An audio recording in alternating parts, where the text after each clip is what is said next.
Good afternoon, Mark. Welcome to our SFCT brief newsletter.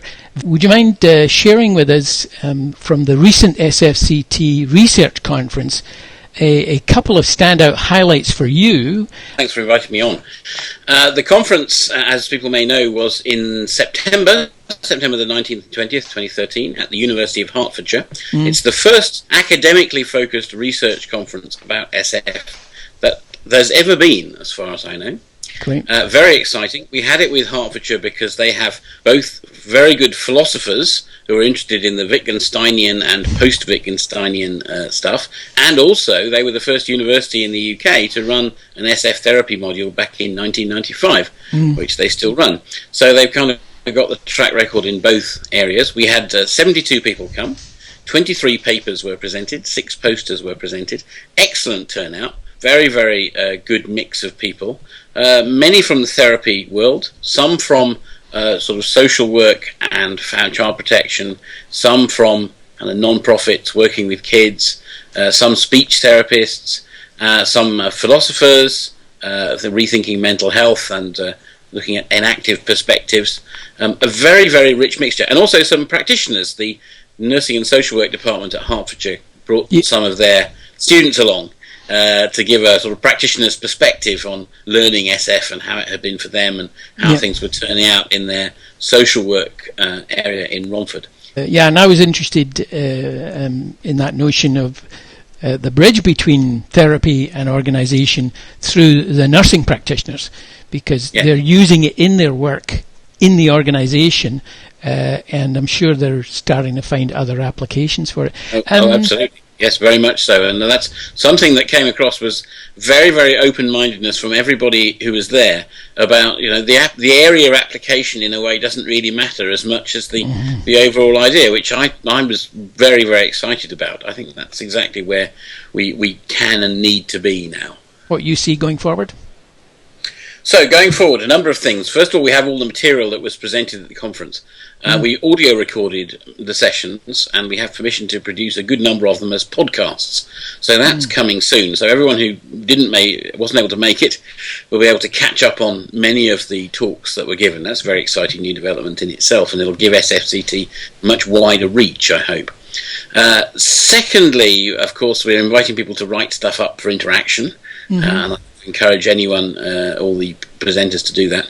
The third and most interesting part of this is that Hertfordshire, both the philosophy department and the health and social work department, were very fired up, very impressed with this huge international audience that gathered. We had people from the United States, Canada, we had people from all over Europe, we had people from Australia, and Michael Durant indeed came specially all the way from Australia for the conference and then went home again, which is above and beyond the call of duty. They were very impressed, and I have been speaking with the heads of school of both departments, and they're right up for a collaborative effort.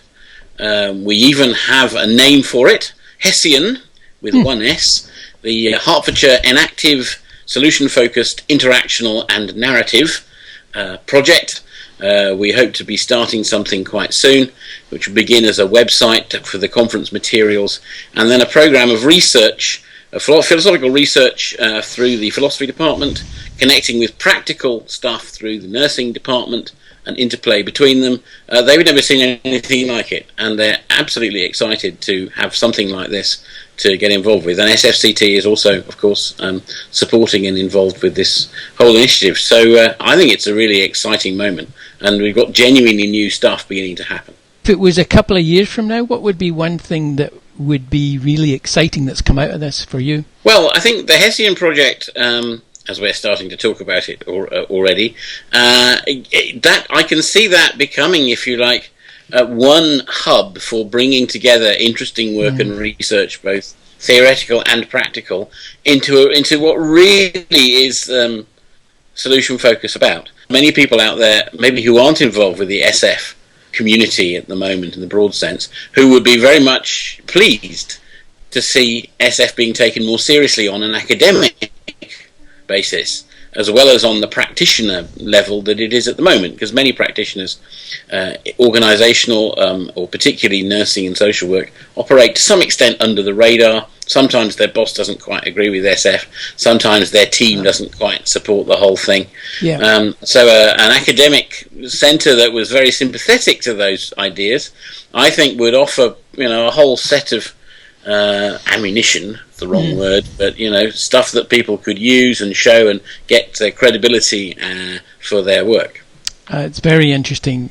We had Alistair MacDonald presenting at the conference. He says there are now upwards of 1,500 papers a year coming out, not only in English but in a variety of languages, including Mandarin, of course. And there's no collection point to pull these together at all. Alistair does manful work collecting outcomes studies with numbers, but there's a lot more stuff coming out than that. And I think one of the things we're trying to do is to be a place where that research can, if you like, be funneled in, not particularly assessed in a heavyweight sense, but simply made available it's to allow academics and practitioners to catch on to what's coming out.